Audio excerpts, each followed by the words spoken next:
Halo sahabat Falas, selamat datang di Falas Talk.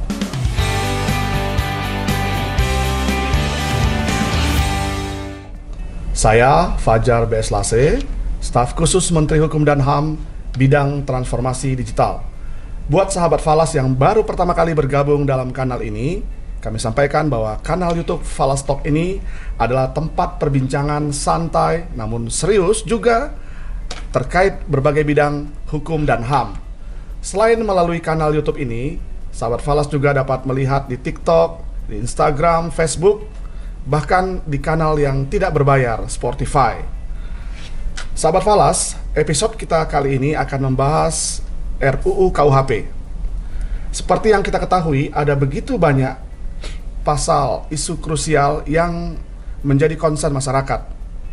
Bersama dengan kita ditemani oleh Bapak PLT Dirjen Peraturan Perundangan Kementerian Hukum dan HAM, Pak Dahana. Pak Dahana, apa kabar? Kabar baik, Bapak Falas. Sehat ya? Terima kasih. Terima kasih sekali Pak sudah berkenan datang dalam Falas Talk kali ini untuk kita membahas berbagai isu krusial terkait RUU KUHP. Pak Dahana, sebelum kita memulai, berkenan Bapak memperkenalkan diri dulu kepada sahabat Falas. Ya, baik. Terima kasih sahabat Falas yang berbahagia. Saya Dahana Putra, selaku staf ahli Menteri Hukum dan HAM, hubungan antar lembaga. Dan saat ini diberikan amanah oleh Bapak Menteri Hukum dan HAM selaku PLT, Direktur Jenderal Peraturan Perundang-undangan. Saya berterima kasih diundang untuk mendiskusikan terkait RUU KUHP yang fenomenal ini. Wah, luar biasa. RUU KUHP yang fenomenal. Mengapa fenomenal? RUU KUHP ini sudah dibahas luar biasa panjang, dan Pak Dahana adalah perwakilan dari pemerintah yang dari mulai pembahasan mengikuti, dan dinamika yang dilalui sungguh banyak sekali ya Pak Dahana ya? Ya. Baik, sahabat Falas, ada 14 isu krusial yang menjadi hangat dalam proses pembahasannya.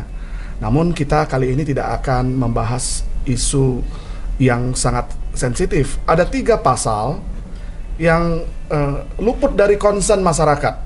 Pasal-pasal yang akan kita bahas dalam episode kali ini terkait penganiayaan hewan, izin dokter dan dokter gigi, serta pasal yang berkaitan dengan advokat curang. Nah, pasti Pak Dahana sangat concern juga dengan pasal-pasal ini ya. Pak Dahana, 3 isu krusial ini nampaknya memang bukan isu yang populer ya Pak ya? Iya. Dibanding misalnya penganiayaan terhadap presiden dan mungkin ada pasal lain. Namun Pak, karena ini berkaitan dengan kepentingan masyarakat umum, kita bahas satu persatu ya Pak ya, terkait 3 pasal ini.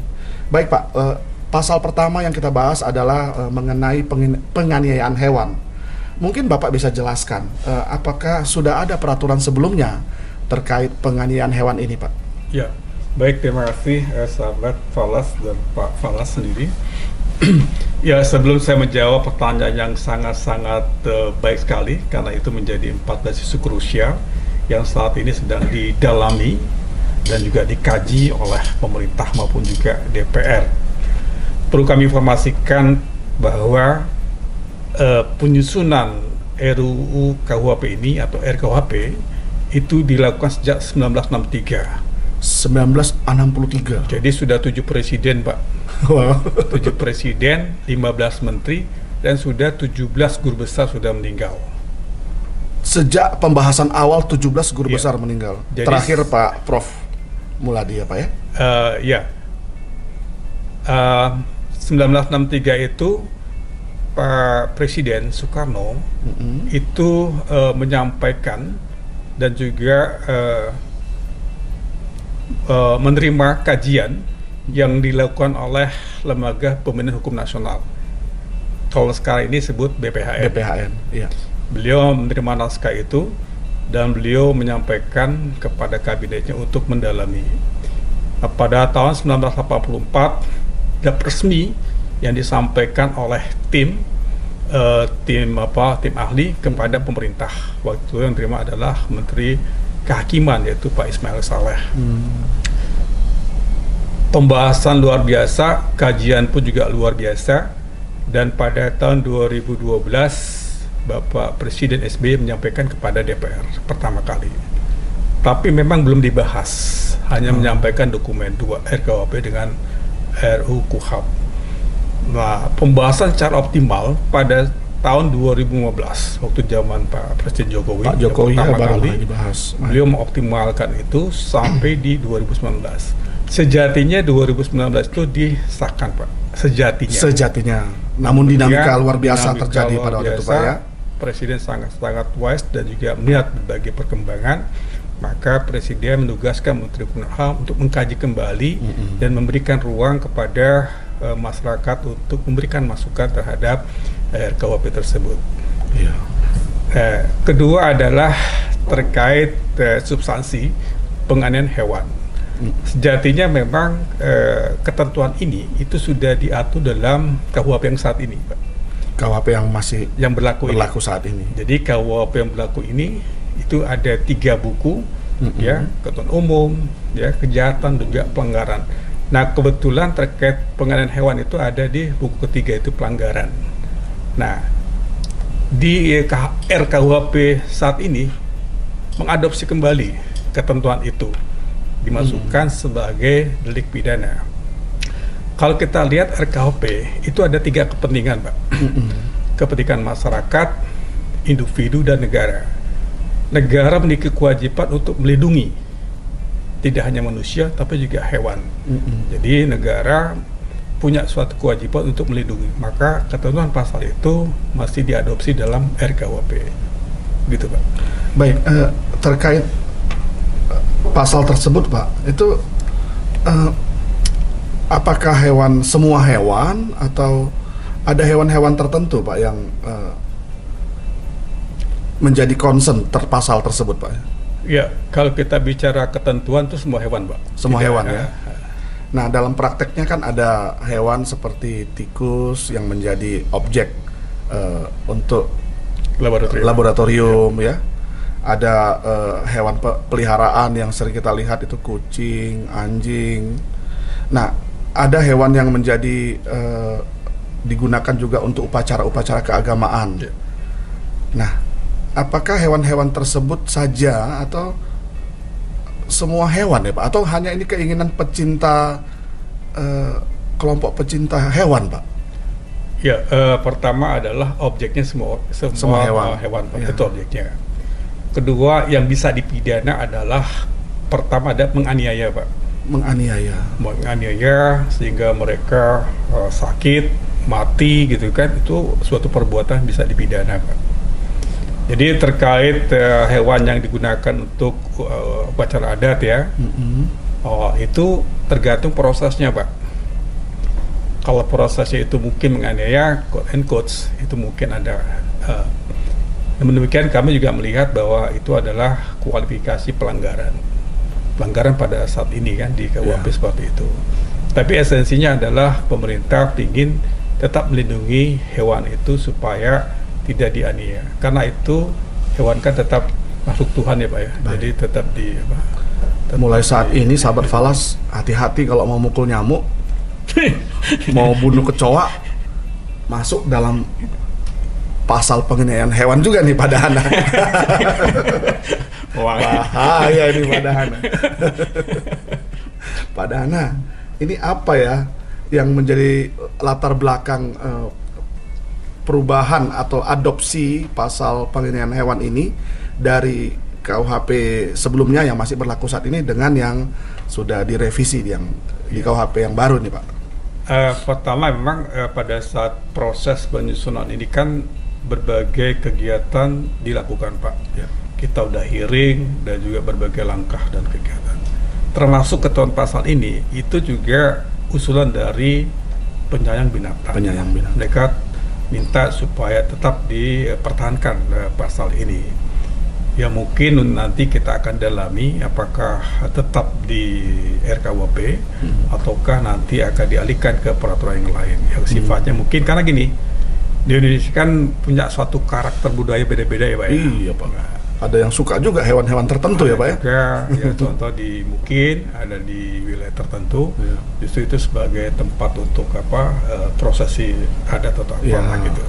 Nah ini ada suatu kajian, apakah mungkin nanti diserahkan ke masing-masing daerah yang punya karakter beda-beda. Berarti nanti turunannya bisa jadi peraturan daerah ya Pak ya? Bisa juga bahwa substansi ini bisa di carry over juga ke daerah ya, bisa juga. Tapi itu menjadi suatu dinamika dalam hal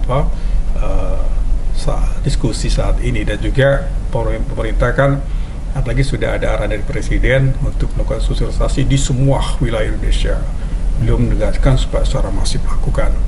Dan kami pun juga sedang berkoordinasi kepada masing-masing turun lembaga untuk bersama-sama mensosialisasikan, kita mendengar kepada masyarakat terhadap RKUHP sedang disusun ini. Semakin menarik ini Pak Dana. Tentu kelompok pencinta hewan berkeinginan ya, karena melihat pasal di RUKUHP yang masih berlaku, itu ganjaran hukumnya dan dendanya kan tidak terlalu tinggi ya.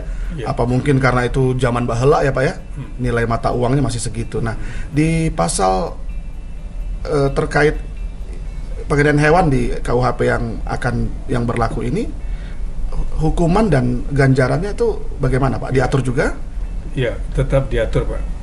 Jadi memang kalau kita lihat dari segi ancaman pidana maupun denda relatif itu sangat-sangat rendah dia Pak. Jadi kategorinya kategori 2 kalau nggak salah, karena memang di kita kan model pakai kategori Pak. Jadi denda itu tidak langsung nominal, tapi kategori Pak. Kategori 1 ya. Kategori 1 itu 1 juta Pak, 2 10 juta, 3 50 juta, 4 200 juta gitu Pak. Jadi ada tingkatan-tingkatannya Pak ya. Soalnya selama ini kan kita tidak ada ukurannya pada saat buat ketentuan denda itu, aja di masing-masing undang-undang beda-beda tuh. Nah sekarang kita rapikan dengan gunakan kategori. Itu terkait denda ya Pak ya. Kalau hukuman juga ada kategorinya? Nanti ada ekuivalen Pak. Oke. Nah, contohnya adalah kalau kita bicara denda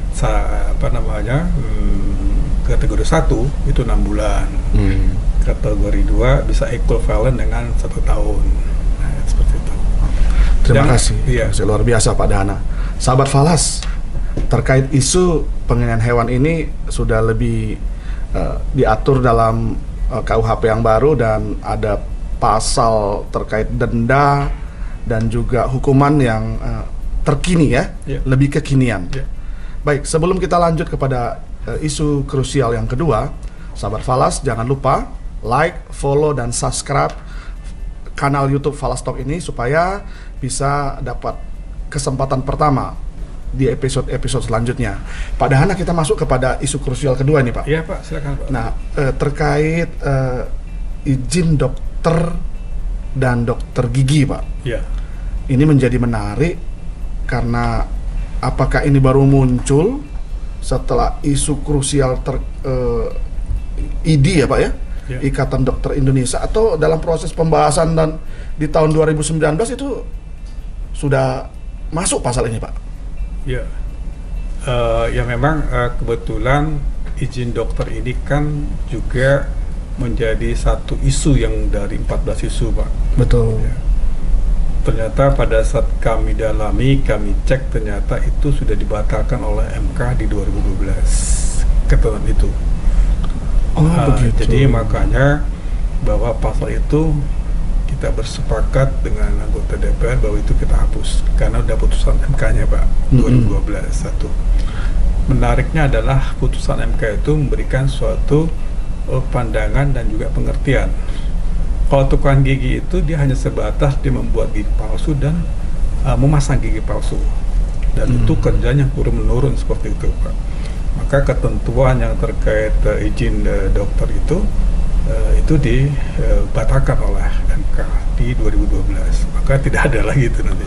Izin dokter terkait membuat gigi. Ya, karena pertama delik yang diatur adalah izin dokter gigi atau izin tukang gigi seperti itu. Jadi dengan melihat dan pertimbangan putusan MK, maka ketentuan itu disepakati untuk dihapus ya. Begitu ya Pak ya? Ya. Nah, mengenai izin prakteknya sendiri Pak, apakah diatur dalam pasal ini atau diserahkan kepada instansi terkait Pak? Kalau RKUHP itu kan mengatur masalah materi Pak, itu bicara masalah delik atau perbuatan pidana ya Pak. Nah, terkait izin itu sesungguhnya itu diatur dalam peraturan Menteri Kesehatan, baik itu dokter gigi maupun juga tukang gigi. Jadi dua itu memang pengaturannya beda dan itu menjadi lingkupnya dari segi peraturan yang sifatnya sangat aplikatif. Sedangkan RKUHP itu bicara masalah delik atau tindak pidana. Ya. Baik, ini menarik Pak karena kan izin dokter ya, dokter gigi dan dokter umum itu berkaitan dengan organisasi profesi Pak. Iya, iya. Tadi Bapak katakan itu akan diatur lebih lanjut di Peraturan Menteri Kesehatan. Ya, bagaimana posisi RUU dalam memberi arah ya Pak terkait izin praktek dokter umum dan dokter gigi ini Pak? Iya, pertama awalnya kan kita pingin bahwa ini suatu delik atau suatu perbuatan pidana Pak. Jadi pada saat ini dimasukkan dan pada saat kami cek kembali ternyata ketentuan ini dibatalkan oleh MK. Maka dengan dibatalkan dengan MK maka pemerintah dan DPR bersepakat untuk tidak memasukkan karena tidak memiliki kekuatan hukum mengikat lagi.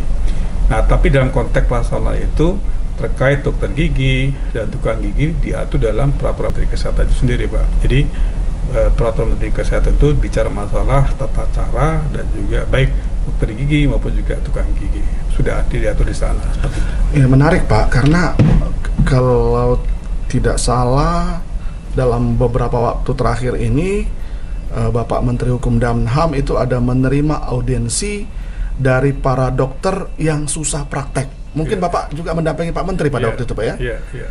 Dokter susah praktek, lucu juga tuh Pak ya? Itu Bapak bisa jelaskan terkait apa itu Pak? Iya, itulah organisasi profesi kan. Jadi di sini ada KKI Pak, Konsul Kedokteran Indonesia. Konsul Kedokteran Indonesia, oke. Itu KKI. KKI itu dia punya fungsinya.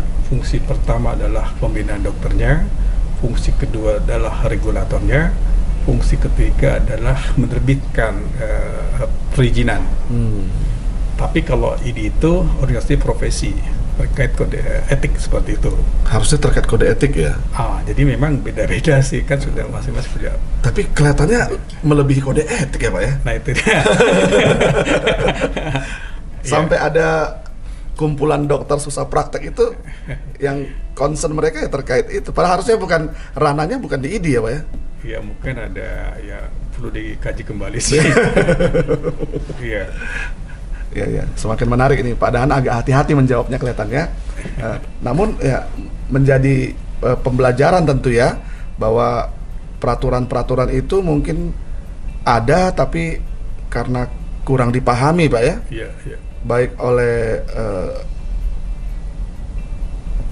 organisasi profesi atau juga para pemohon-pemohon Pak ya, para pelaku-pelakunya ya. Iya. Padahal kalau itu dibahas lebih lanjut ternyata ada saja jalan keluarnya sebenarnya Pak ya. Betul Pak. Begitu Pak ya. Jadi apa saran Bapak terkait para dokter yang susah praktek tadi Pak? Ya pertama memang ya saat ini pun juga kami sedang melakukan satu harmonisasi berbagai peraturan terkait kedokteran ya. Contohnya adalah peraturan KKI, standar pendidikan dokter spesialis. Ternyata di undang-undangnya punya kewenangan, tapi juga ada undang-undang lain yang memberikan kewenangan kepada lembaga lain, Kemendikbud. Nah ini menjadi suatu soal ya, sempat waktu itu kita berdiskusi, ternyata tidak ada way out-nya, jalan keluarnya. Terus hanya kita bersepakat bahwa ini coba dibicarakan di tingkat lebih tinggi.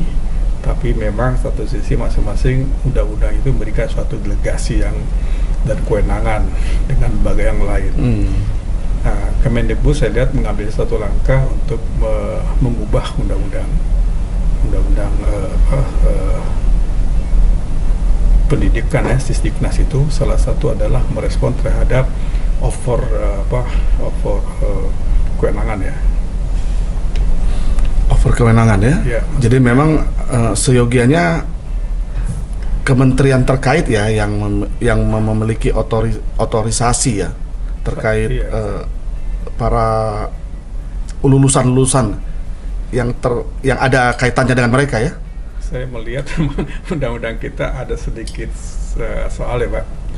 Karena satu sisi ada kewenangan diberikan ke lembaga lain, tapi juga ada kewenangan dimiliki oleh lembaga lain. Jadi pada saat mereka buat peraturannya hanya parsial konflik. Ini ya. kewenangan siapa seperti ini kan? Nah, contoh tadi saya sampaikan pada saat KKI ingin membuat peraturan standar pendidikan dokter spesialis, ternyata juga ada Kemendikbud punya kewenangan juga. Nah, di sini Pak jadi menarik supaya kementerian-kementerian tersebut jadi merasa lebih dominan mengatur pasal tersebut. Mengapa tidak ditarik ke atas Pak di KUHP yang menentukan? Kalau KUHP kan bicara masalah tindak pidana Pak ya. Kalau ini lebih condong kepada administrasi Pak. Administrasi contoh terkait izin dokter ya.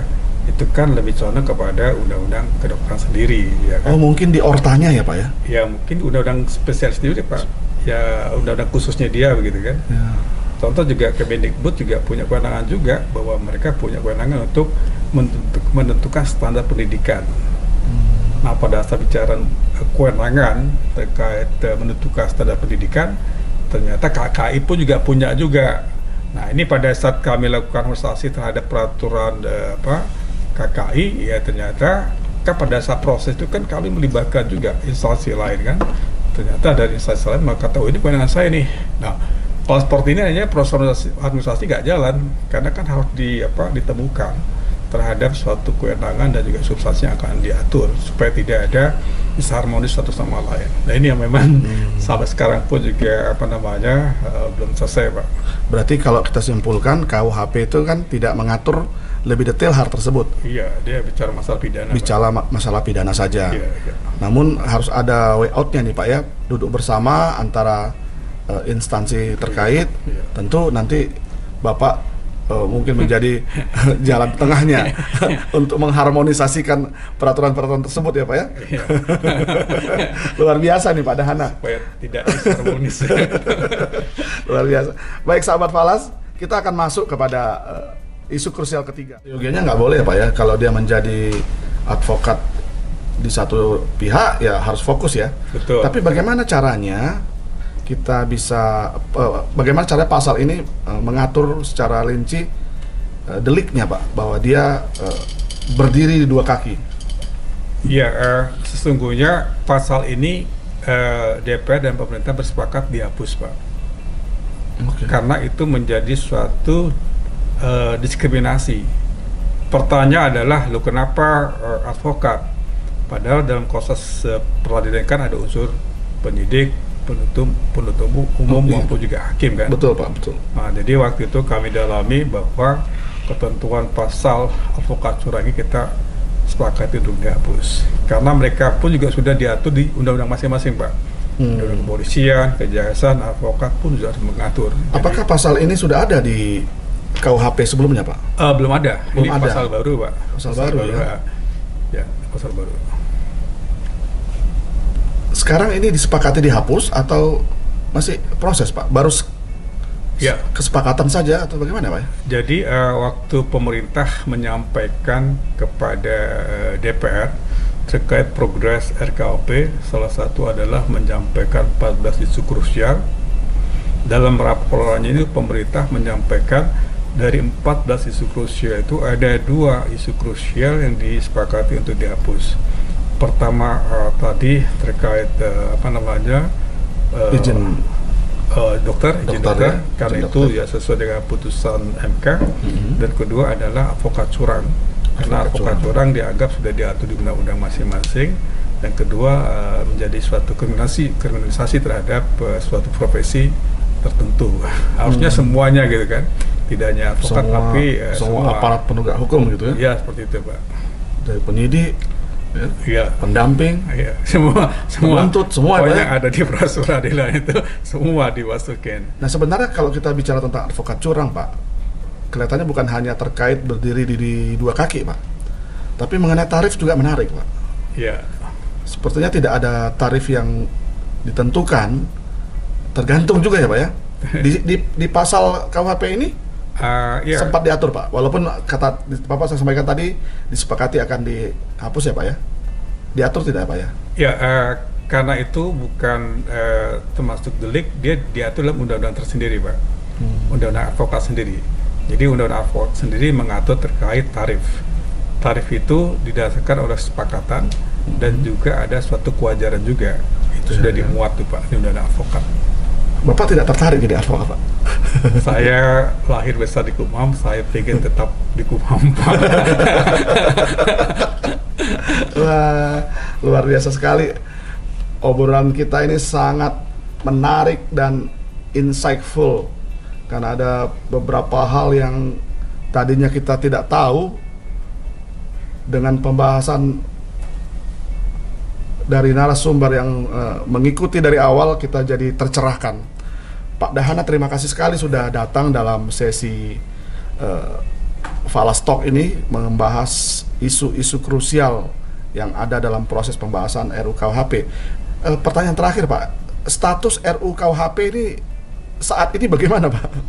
Ya, saat ini masih di pemerintah. Tanggal 6 Juli sudah menyampaikan resmi terkait perubahan substansi pasca dipending di 2019. Karena ini RKUHP ini sudah ada di DPR dan pemerintah bersepakat untuk memberikan ruang kepada masyarakat untuk disosialisasikan. Oh, disosialisasikan dahulu. Iya, karena arahan Presiden seperti itu Pak. Baik. Supaya seluruh masyarakat Indonesia itu ya mungkin juga yang tidak seluruhnya, tapi mungkin ada minimal tahulah tentang RKUHP seperti itu. Jadi belum masuk dalam tahap pembahasan mini Pak ya? Kalau ini belum pembahasan kembali, tapi memang saat ini kan DPR sedang reses Pak. Reses nanti tanggal 16 Agustus baru masuk.